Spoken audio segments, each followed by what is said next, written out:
Fellas, this is our first tow of just over 20,000 pounds with this truck. Just want to talk about some details and get y'all informed. I know this channel is all about diesel pickups, and this is a new part of my journey with the diesel pickup. You guys know I've hauled a lot with a Ram, and Ford isn't really my everyday experience. So we're doing it together.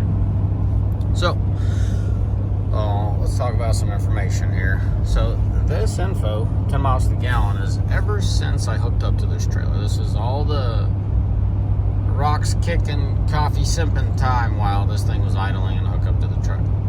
Yes, sir. We do that sometimes in the morning. We're not a union, but we do catch up with ourselves and our fellow people we work with in the mornings.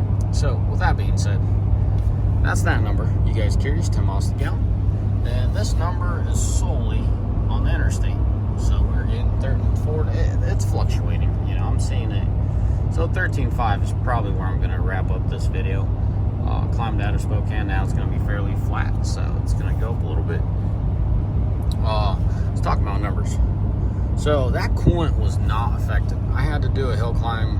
I don't know. What is Sunset Hill? Maybe a mile and a half. It's a little more probably. So anywhere from a mile and a half to 2 miles up a hill. 6% grade, nothing crazy. 62, 63 miles an hour. To my surprise, I'm underlining that coolant gauge didn't really move, but that oil gauge went up pretty rapidly, which speaks for the fact that this engine is not broken in. You could argue with me till you're blue. I wish I made a video of the first oil change I did. It's not how to do an oil change, it's the fact that I cut that filter apart and I thoroughly inspected that filter, and there was a lot of junk in that filter. And I'm not going to say it's metals falling off the rings and bearings getting shaped in right position. A lot of casting material. So casting material and a little bit of rings. That oil spiking up like that it really caught me off. I was not expecting it to go as fast as it did. It went up to 219. This is typically what it hangs around, like 200 plus minus a few degrees. You know, 199 is good as 200 in my books. Transmission went to 204. That's all it did. This transmission always runs hot. It's a normal thing. I get what they're trying to do, but I hate the fact that it's so high. I wish they knocked it down, you know, and kind of kept the coolant. You know, if they kept the coolant with the transmission, I think that would be ideal. You know, 1-to-1 ratio kind of scenario. I know the transmission is controlled by an electronic thermostat, so maybe sometime in the future someone will come out with some data how to reprogram that or change that. It's probably going to avoid your warranty, but I think that's going to help your transmission last a lot longer. Might lose a little bit of efficiency, but that's a conversation for another time. As far as the feel, this truck got plenty of power. This thing got there's no shortness of power. Okay. To my surprise, it actually does it very strategic at a low RPM. Yes, the tuning is different from the 23. The exhaust filter, so the after treatment, is significantly different strategy. So the after treatment in the 23 was kind of cookie cutter, set in stone. You know, it fills up, it cleans out. It fills up, it cleans out. It's a set routine. There's nothing that changed it, right? No, I lied. At 5,000 miles on my 23 that I tested for like 3 months. After 5,000 miles, it did not build up dirt. It didn't get plugged while I was towing, where prior to that, it would always build up like this one's building, you know? I was probably on my 20-mile mark, maybe 15, and this thing was clear. This was 0, right? Where the other one, hold on a second, I skipped what I was trying to say. My 23 would just build slow and steady up until 5,000 miles. And then after 5,000 miles, it would not get plugged while towing. It was kind of the thing that stood out to me. Outside of that, everything was set in stone with that truck. It slowly built up trash and it dumped it at 100%. There's no buts ifs about it. It's just how it worked. This thing is very strategic, which I absolutely love the fact that it takes an opportunity to clean itself out. Like, I believe I was about 65% climbing out of Spokane, and it took that opportunity to clean out the filter, like, fast. It cleaned out that filter pretty quick. We downshifted to 8th gear. Let me set cruise at 64. This is the first time, outside of climbing that hill, this is the first time this truck downshifted on a little bump in the road, which kind of caught me off guard. It might have been the response to my throttle. I kind of got on the throttle. I didn't like mash it, just the way I applied the throttle a little bit more aggressively. You know, I went from close to nothing to quarter throttle pretty quick. So this is what quarter throttle looked like, and then I let cruise control take over it. I'm not a fan of cruise control while you're towing, but we're on the flats and I'm trying to multitask, guys. I'm a man after all, and I'm horrible at multitasking. So help me out here. Understand a brother why we're using cruise control. So that after treatment is while towing is very strategic, which I like. I'll do a video about the after treatment in another series. So the power feel is phenomenal. There's no shortcomings. Compared to the Cummins, there's nothing to complain about. It excels past the Cummins. I feel like this thing has more power than the Cummins. I have not shoved my foot down its throat. I have not done anything outside of how do I say, quarter, maybe a third of a throttle. That's how I climbed that hill. Not much throttle on. So as far as braking, this thing is a joke. The exhaust brake on this truck is a joke compared to the Cummins when you're trying to apply it manually. It's significantly more strategic than the 23. So if you guys have a 23, I highly advise you to go out and get an update. If the dealership has it or not, or if they're willing to give you that update, I don't know. But the 24s are a lot more strategic with their exhaust brake than the 23s are. I have not used the 24 with cruise control going downhill, but I know my 23 in cruise control had a very solid effect.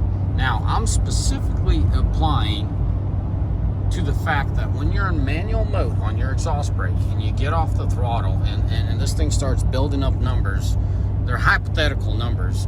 Do I hear something? Yes. Do I barely feel something? Yes. But it's a joke compared to what the Cummins does. When I apply the brakes, does it downshift? Yes. Do the numbers get greater on here? Do I go from 20s to 40s, maybe even not 50s, 35, 40s? Yes. But it's a joke compared to the Cummins. In cruise control, I have not went down a steep hill. As y'all can tell, I only got 1,300 miles on the clock here. Probably not ideal to tow this kind of weight at this mileage. Everybody has their own tune. I like to break my stuff in. My rule of thumb is at least 1,000 miles. This engine, I would want to see 2,000 is what I was going for, but such is life. Like I said, I was not intending, I had no intentions on towing 20,000 this morning, but that's why I have a truck, and that's why I have the truck that I have. It's my office, it's my work truck, it's my, the best case scenario I could have in a truck. So we'll get there. And this is not the heaviest I ever tow or will tow. This truck,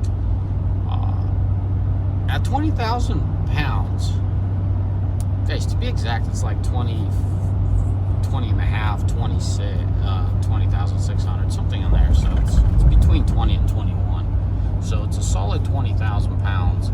And we're climbing, 4% hill right now. And you can tell the boost just went up, but the transmission isn't jumping around.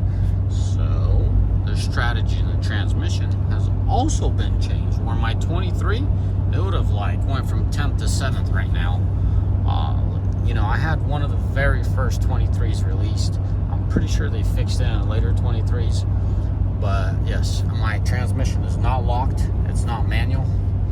Here, when you lock your gears, this is what they're going to look like. Manual 10, right? Or you could go 9, whatever.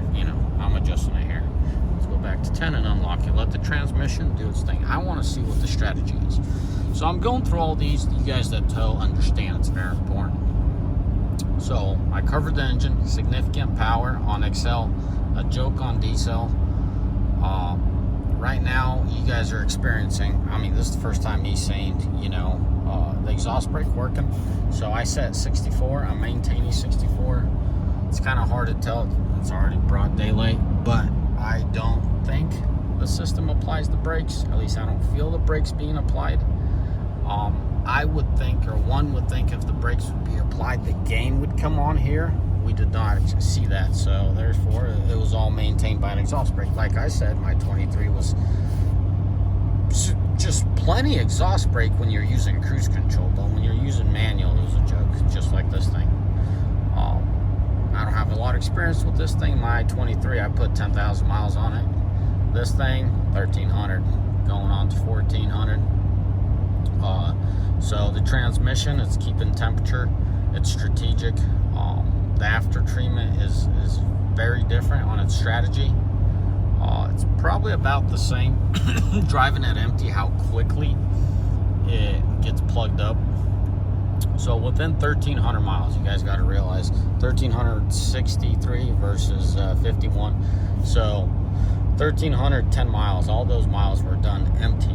I went through 2 regens. One of them got dumped at like 80%, and the other one got dumped at 65. So the 80% one, it kind of happened on the flat. I didn't really notice it. All of a sudden, you know, I see it's nothing.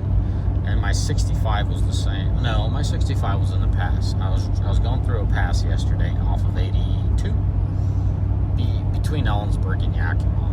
I went for a little road trip there, and climbing those hills, and you know, I watch my gauges like a hawk, and obviously I'm not watching them well enough if I missed it. It went from 65 to nothing really quick. I feel like when the engine downshifts, because I was passing a few cars there, I gave it a solid half throttle. I feel like that's when it just really rips. I did want to underline something. There's like an oxygen sensor on the very end of this exhaust. So the last bend that goes over the axle, and then it's a straight shot out. I don't recall having an oxygen sensor, or yeah, it looks like an oxygen sensor in my 23, where this 24 has it. It's very much like the L5Ps, the Duramaxes. They have it behind the last filter, a little ways closer to the tailpipe. And I'm like, wow, this is the furthest I've seen a sensor on an after treatment. And this one's beat it even further. It's pretty much right over the axle there. So yeah, guys, I'm gonna wrap up this video. This is my first tow, my first impression. I very much like it. Besides the exhaust brake being in manual mode, which is a joke. The fuel mileage is phenomenal. If this truck, I know it's going to taper out the oil climbing, because this cylinder, the piston rings are going to get seated, and that's going to create less heat in the oil. It's just something you'll notice on your engines as they're breaking in. But I still, I mean, this engine, just the way it's going, I can tell it's pretty hard on that oil, so I'm gonna have to be very careful with the oil changes. It's not a Cummins where I could run it pretty far. I feel like I'm gonna keep it at 5,000 miles intervals. As far as breaking in, I already did an oil change at 800. I'm gonna do another one about 2,000 miles, and then I'm gonna do another one at 3,000 miles, based off what I saw on that filter. It's not just breaking in those cylinders, or those piston rings. It's also getting the crud out of the oil system. And with such high rapid temperatures, that's telling me there's parts in this engine that it's creating immense amount of heat, and it's like a frying pan for that oil. So as we get up to 5,000 mile intervals. I'm going to keep it at 5,000 mile intervals, at least 2 services to see where it's at, and then we'll proceed on. Initially, I was thinking to go 10,000 mile intervals on that oil, but at this point, I think we're going to stick to 5,000 for a little while. Anyways, fellas, I better wrap it up. As always, may the Lord bless you. May you all mighty fine day, and get your last update. So with all the idling around town and everything I've done this morning, it's 11 and strictly highway. Ever since I got on the interstate, I reset it, and it's 14. Oh, now almost. Let's operate safely now. It is 14. Holy smokes, Mr. Kenworth is hauling tail right behind us. Focus, buddy. There we go. That's a sick looking truck. Alrighty, fellas. As always, may the Lord bless you. May you all have a mighty fine day. Ciao, good one. In the comment section, what exactly do you guys want to know about this Ford? I will make the videos. Bye.